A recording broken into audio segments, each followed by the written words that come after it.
From the following particular, calculate value at which truck are taken back by the vendor. Value of truck left with the purchaser. Profit or loss on the purchase of truck taken back. Profit on loss to the vendor on truck reposed. Particular, X purchased 3 truck from Y costing rupees 1 lakh each.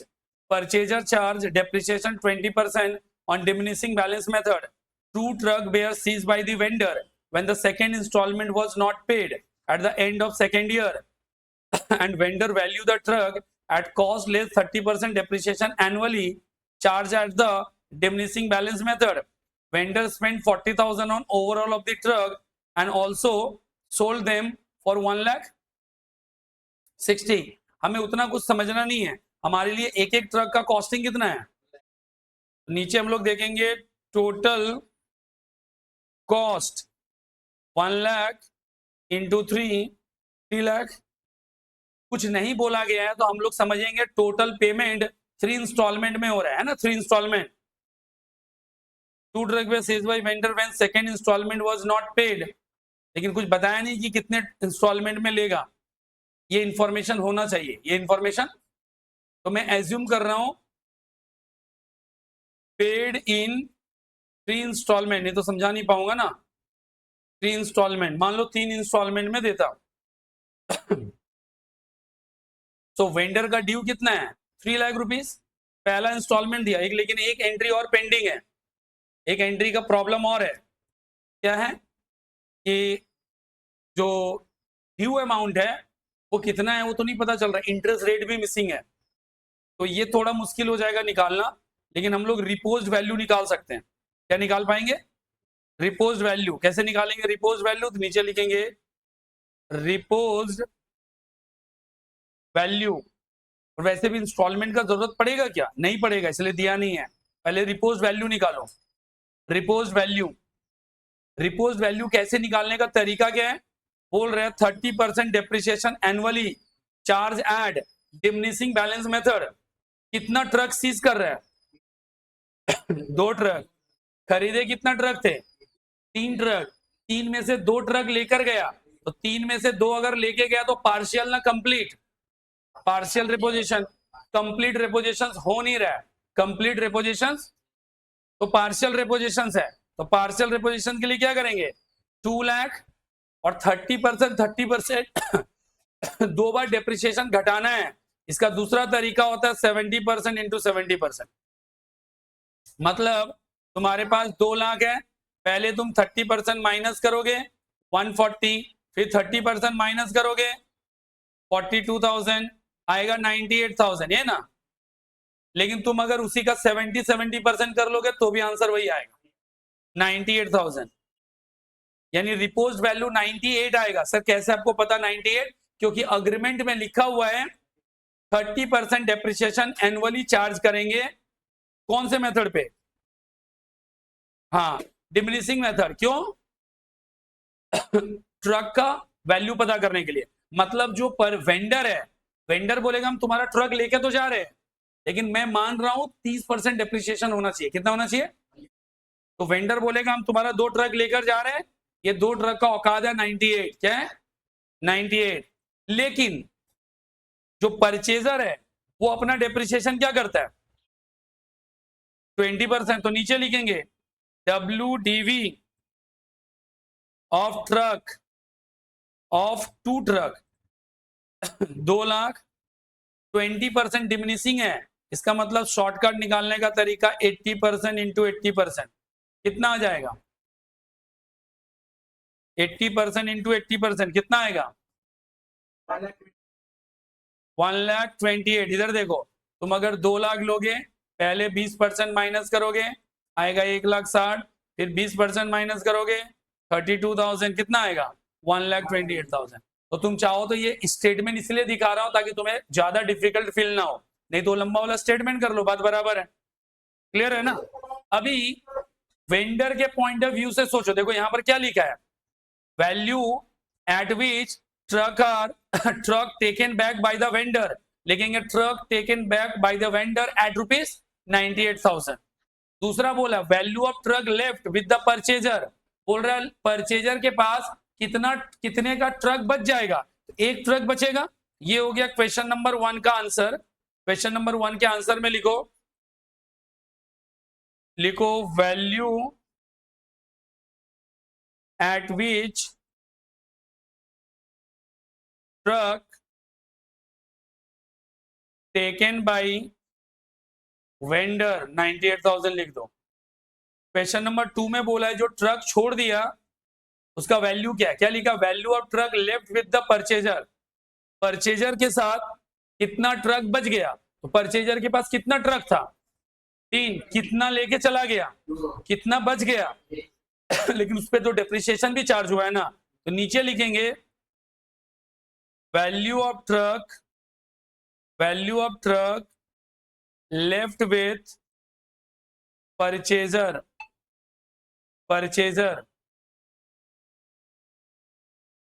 लिखेंगे 1 लाख और 2 साल का depreciation 80% into 80% कितना आएगा, 80% into 80% कितना आएगा,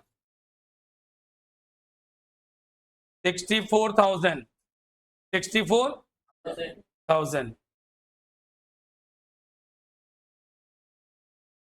अगला पूछा है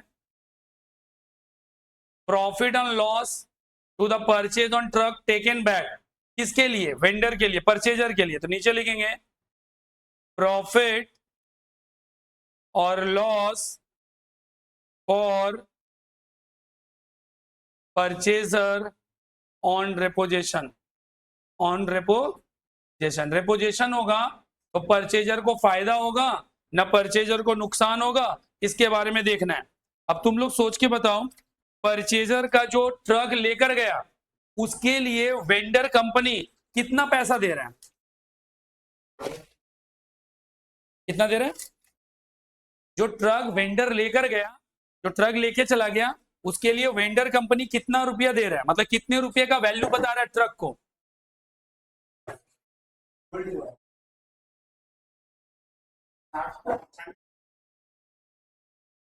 जिस ट्रक को वेंडर कंपनी लेकर गया, वेंडर कंपनी उस ट्रक का वैल्यू कितना लगाया है, नहीं क्वेश्चन समझ में आ रहा है, वेंडर कंपनी ट्रक लेके गया ना, तो वेंडर कंपनी ट्रक लेके गया उसके बदले में कोई वैल्यू देगा कि नहीं देगा, वो कितना वैल्यूएशन करके दिया है, कितना, कहां लिखा हुआ 40,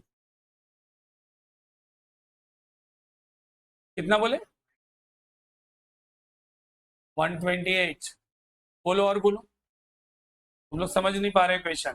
अरे जो ट्रक लेकर गया वो ट्रक का जितना भी ड्यू है कुछ तो एडजस्ट होगा कि नहीं, तो ट्रक का वैल्यू अभी हम लोग कितना कैलकुलेट किए जो एडजस्ट होगा, 98,000 क्या निकाले हो, 98,000 का कैलकुलेशन पढ़ो क्या है, repose value means vendor company जब उस एसेट को लेकर जाएगा तो बदले में 98,000 का वैल्यू ऑफर करेगा, बोलेगा उतना ही औकात है, क्या बोलेगा 98,000 का औकात है, लेकिन परचेजर के पॉइंट ऑफ व्यू से उस एसेट का औकात कितना है, परचेजर के पॉइंट ऑफ व्यू से उस एसेट्स का औकात कितना है 1,28,000। अरे अपना डेप्रिसिएशन माइनस कर करके हम अपने एसेट का वैल्यू कैसे बताते हैं सर, हर साल डेप्रिसिएशन माइनस करके, कैसे बताते हैं, हर साल डेप्रिसिएशन माइनस करने के बाद बताते हैं कि नहीं बताते हैं, हर साल डेप्रिसिएशन माइनस करने के बाद बताते हैं।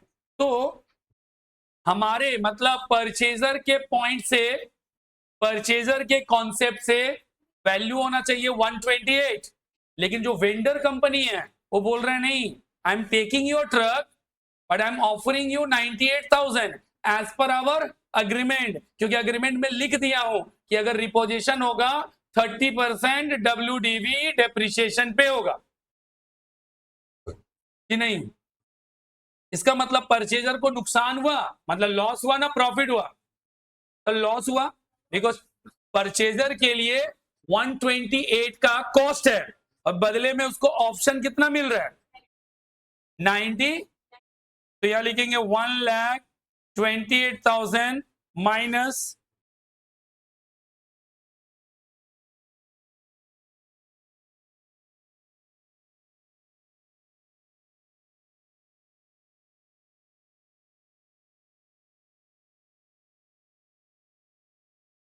देखो बेटा माइनस करेंगे 98, व्हाट इज द डिफरेंस?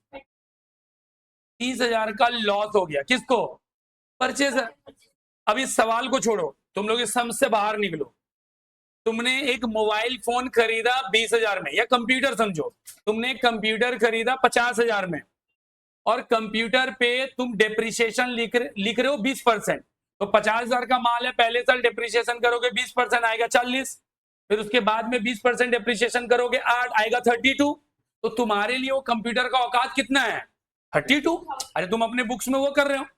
अब वो कंप्यूटर जिसने बेचा था वो उठा के लेके जाएगा, वो बोलेगा कि नहीं, अब हम तुम्हारे उस कंप्यूटर का वैल्यू 30% से घटाएंगे। अगर हम 30% से घटाएंगे 50,000 -30%, वो बोलेगा कि मेरे लिए कंप्यूटर ले जा रहे हैं, बट हम 30% घटाएंगे, मतलब 24,500। कितना?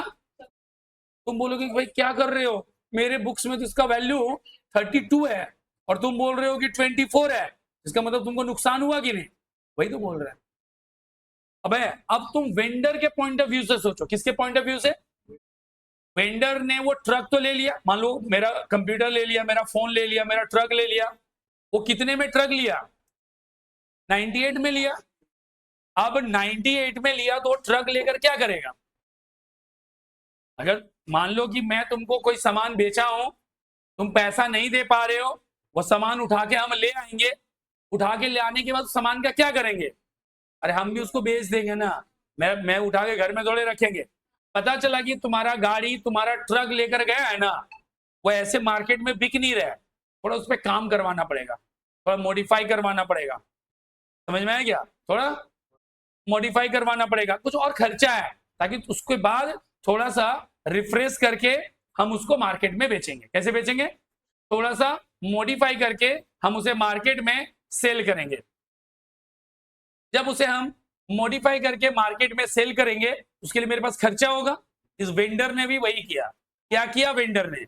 वेंडर ने किया 98 में ट्रक को उठाया, वेंडर स्पेंड 40,000। तो मेरे लिए बताओ वेंडर का कॉस्टिंग कितना हो गया? 98 प्लस 40,000। और फाइनली वो ट्रक को कितने में बेच दिया? 1,60,000 में। तो लिखेंगे तो वेंडर को फायदा होगा, क्योंकि दोनों को जोड़ने के बाद भी हायर प्राइस में बेचा है। तो नीचे लिखेंगे प्रॉफिट, यहां पर प्रॉफिट और लॉस मत लिखो, लिखेंगे लॉस फॉर परचेजर। नीचे लिखेंगे profit for vendor on sale of repossessed truck. वो रिपोज किया हुआ ट्रक अपने पास थोड़े रखेगा। 1,60,000 कॉस्टिंग 98 -40,000 का फर्दर कॉस्ट। सॉल्व करके बताओ कितना आएगा? 22,000। इसको 22,000 का फायदा हो गया। ये है पूरा क्वेश्चन। यानी अगर पूरा ड्रॉ, लेजर ड्रॉ, इसीलिए तुमको एक्स्ट्रा डेटा नहीं दिया है, क्योंकि तुम्हें लेजर वेजर कुछ ड्रॉ करने की जरूरत नहीं है।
Okay done.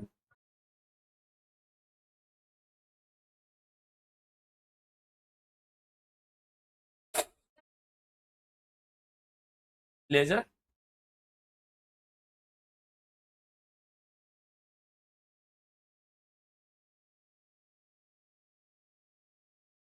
क्वेश्चन नंबर 16 में लेजर करना पड़ेगा।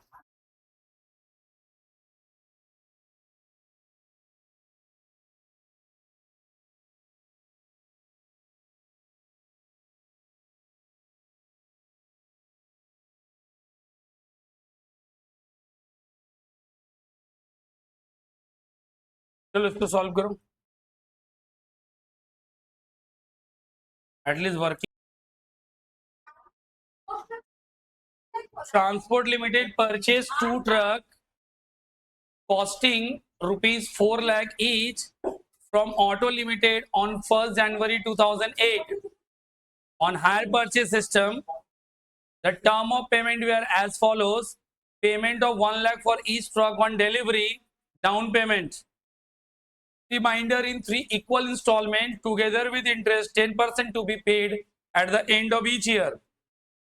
तो नीचे लिखेंगे cash price 4 lakh into 2, 8 lakh, less down payment 1 lakh into 2, that is 2 lakh, minus करके लिखेंगे 6 lakh। देन हम लोग करेंगे add interest at the rate 10%, 60,000, total 6,60,000।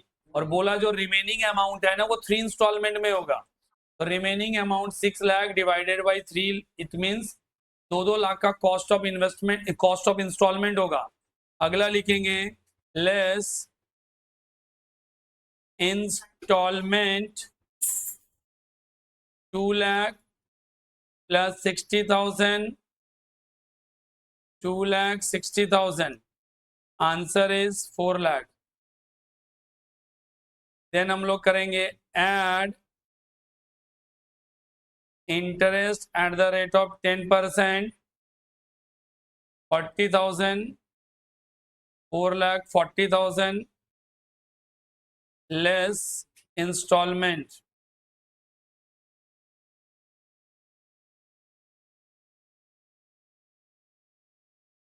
less installment 2 lakh plus 40,000, 2,40,000, answer आ जाएगा 2 lakh। add interest at the rate of 10%, 20,000, नीचे less करेंगे third instalment और ओनली इंस्टॉलमेंट 2,20,000।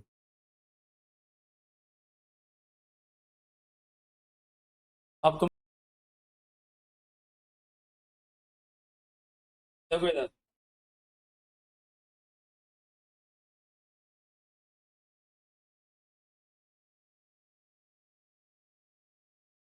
मैं पूरा लेजर ड्रॉ करने वाला नहीं हूँ। What is the name of vendor? Auto limited. So this laser is like Auto Limited, auto और खरीदा क्या गया? ट्रक।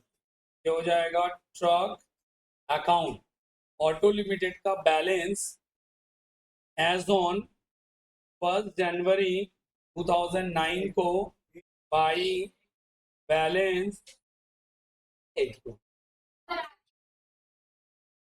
कब खरीदा है? 2008 में तो खरीदा है। हम तो पूछ रहे हैं लास्ट ईयर जब रिपोज करेगा तो बैलेंस। तुम लोग समझ क्यों नहीं पा रहे हो? By balance PD last year जब रिपोजिशन वाला ईयर है कितना होगा? 4 लाख। कितना था? 8 लाख है। ऐसे 8 लाख होगा? अरे मैं 2009 की बात कर रहा हूँ। या 6 लाख कितना है? आई थिंक 6 लाख होगा।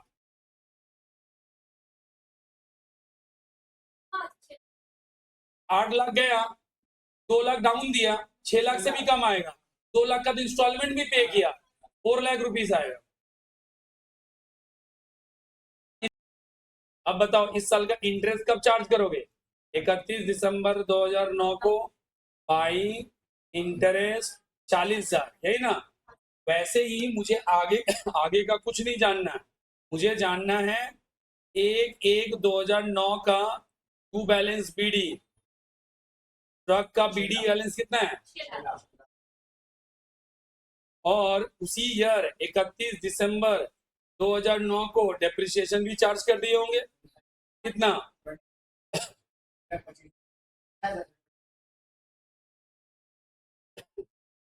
मैं 2008 का अकाउंट ड्रॉ नहीं किया हूं, मैं सीधा सेकेंड ईयर का अकाउंट ड्रॉ किया हूं। किसी को कोई डाउट्स है?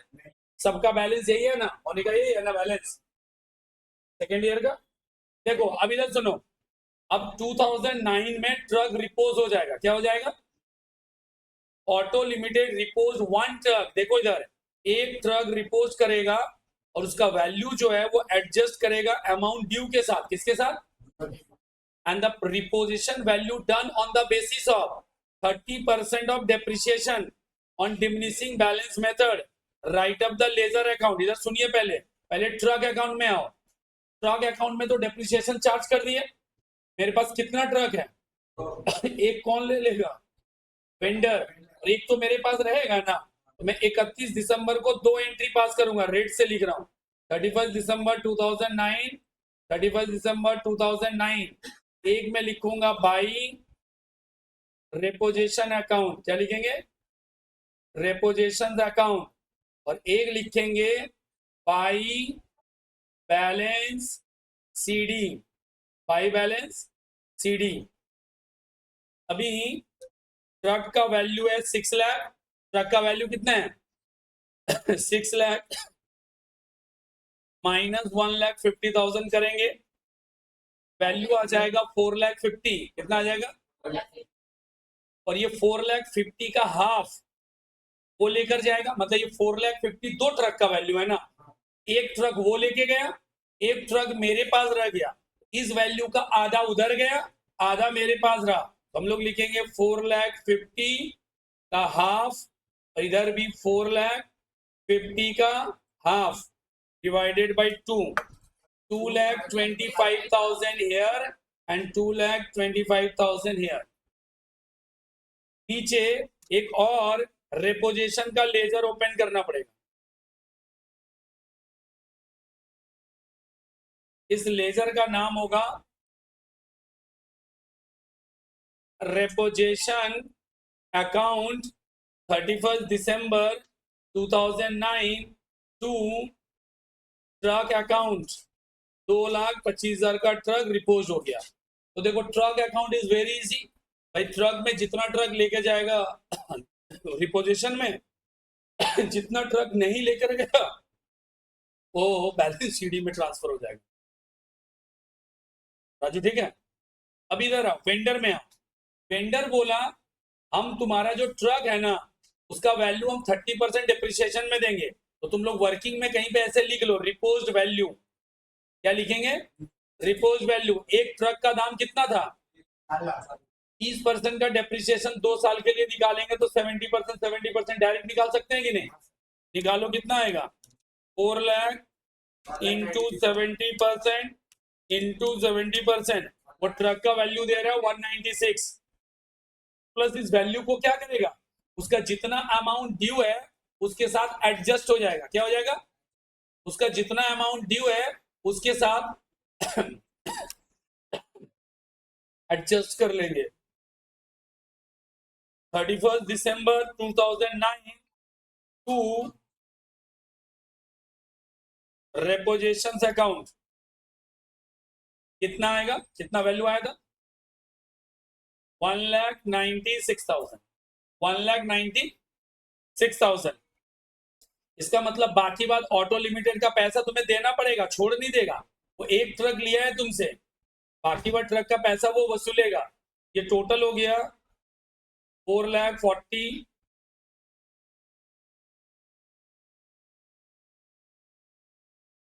और उसमें से वो एडजस्ट हो जाएगा 196। तो आएगा टू बैलेंस सीडी कितना? 2 लाख। कितना रुपया देना पड़ेगा? ये अगले साल का ड्यू हो गया, समझे? मतलब ऐसा नहीं कि एक ट्रक ले लिया तो पैसा नहीं देंगे, देखो एडजस्ट हुआ ना, और बाकी बात पैसा देना होगा। इसका मतलब रेपोजिशन में वेंडर कंपनी ने एक ट्रक के लिए 196 पे रेडी हुआ। कितने पे रेडी हुआ? 196 पे। बाई बैलेंस पीडी 244 पे एंट्री करके छोड़ दो। और ये जो रेपोजिशन अकाउंट में 196 लिखा, तो रेपोजिशन अकाउंट में लिखो by auto limited, by auto limited 196। और जो डिफरेंस है वो डिफरेंस को डाल दो पीएल, मतलब यहाँ पर बाई पीएल है, it means loss, it means loss. 225,000 से माइनस 196 कर लो, 20 बैलेंसिंग फिगर। ये हो गया कंप्लीट सम्स। तुम लोग वही लेजर बनाए थे, देखो बस मैंने थोड़ा सा एडिशन कर दिया।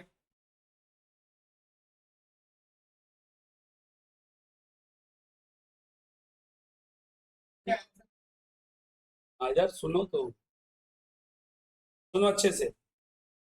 इंस्टॉलमेंट तीसरा फेल किया है ना। अच्छा, यहाँ पर लिख दिया कुड नॉट पे द फाइनल। डोंट वरी, सुनो पहले। अगर एग्जाम में फाइनली फेल कराएगा ऐसा जरूरी थोड़ा है। मान लो सेकंड में अगर फेल करता तो ऐसे होगा, सेकंड में फेल करेगा तो ऐसे होगा। यही सेम स्टोरी हम लोग फाइनल में करेंगे। अभी सुनो पहले, पहले मेरे को इधर सपोर्ट करो, भी हो जाएगा। हमने इधर इधर हमने यहाँ पर 3, एक लेजर, दूसरा लेजर। पहले अच्छे से समझो, सेकेंड ईयर तक का क्वेश्चन समझ में आ गया ना। अगर सेकेंड में फेल करता तो ये होता। अच्छा, अभी थर्ड फेल करेगा तो उसका डेट क्या होगा, कोई भी लिखेगा नहीं। इसका नाम है ऑटो लिमिटेड, का नाम है ट्रक अकाउंट, और इसका नाम होगा रेपोजिशन अकाउंट। मैं बात कर रहा हूं कि अब वो लोग 1/1/2010 में पहुंचा। तुम लोग लिखे होगे बाई बैलेंस कितना, बीडी 2 लाख। गलत बोल रहे, वेरी गुड, 2 लाख।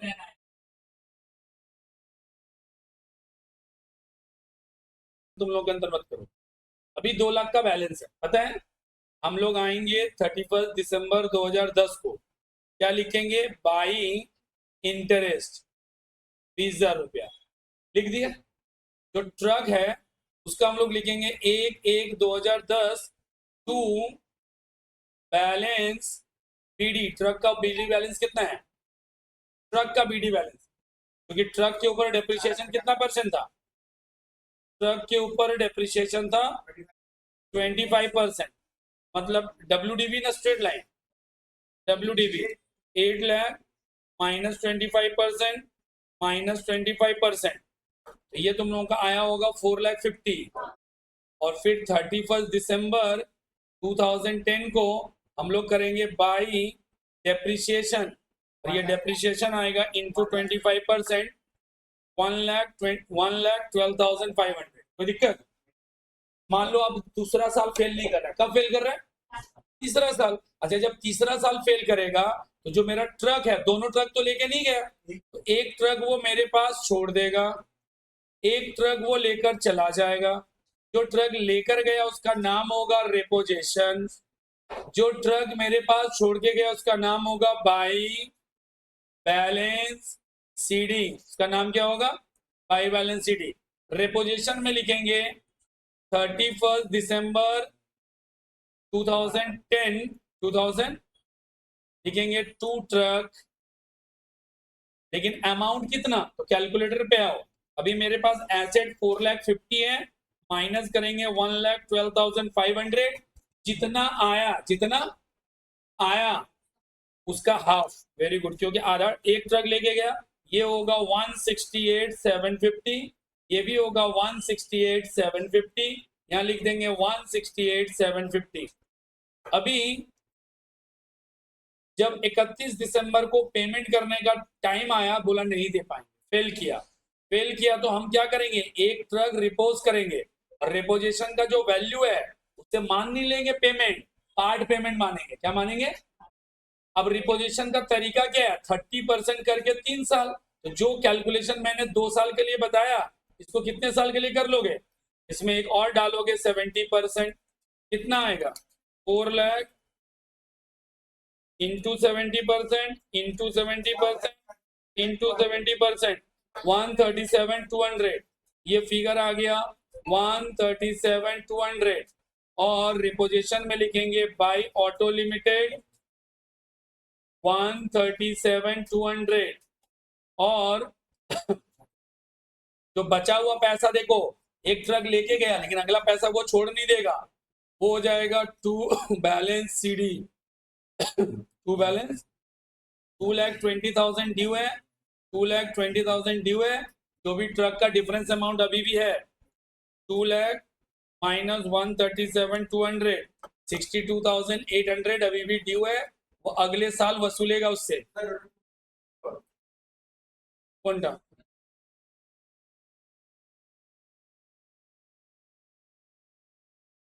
2,20,000 देगा माइनस करते हो 82,800, 62 नहीं 82,800 आ गया, 82,800 ये कहलाएगा बाई बैलेंस BD अगले साल, बाई बैलेंस BD अगले साल। अब इन दोनों का जो डिफरेंस है वो कहाँ जाएगा, बाई PL कितना 31,000। तो इसको तुम लोग एरर के तौर पे मत लो, यानी पहला वाला सवाल एग्जाम में अगर बोल दे यही सेम स्टोरी कि सेकेंड इंस्टॉलमेंट ही फेल कर जाए तो भी बनाएंगे, अगर बोले नहीं आखिरी फेल किया तो भी स्टोरी है। क्लियर है क्या? ऐसे अगर 5 इंस्टॉलमेंट है कभी भी फेल कर सकता है ना, सेकेंड पे, थर्ड पे, फोर्थ पे, लास्ट, जब भी फेल करेगा एक रिपोजिशन होगा। तो कंप्लीट हो गया, तब तो ये रिपोजिशन अकाउंट ओपन नहीं भी करोगे तो काम चल जाएगा। हम लोग रिपोजिशन अकाउंट ओपन क्यों कर रहे हैं, पार्शियल रिपोजिशंस के लिए। ठीक है, अनु का समझ में आ रहा है क्या? लास्ट बेंच राजू क्लियर है? मुझे अच्छे ना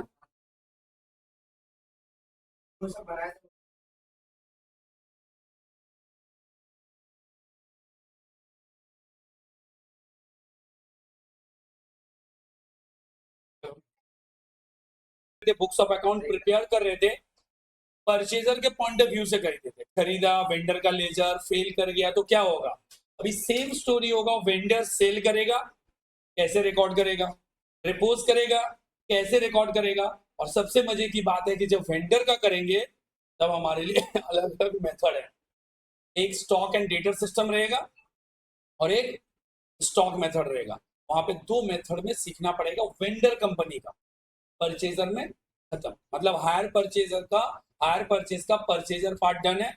2 क्लास और 3 क्लास चलेगा जिसमें कि अभी हायर वेंडर का चलेगा। अगले क्लास में हम लोग हायर वेंडर स्टार्ट करेंगे, बट यहाँ से होमवर्क ले लो पहले।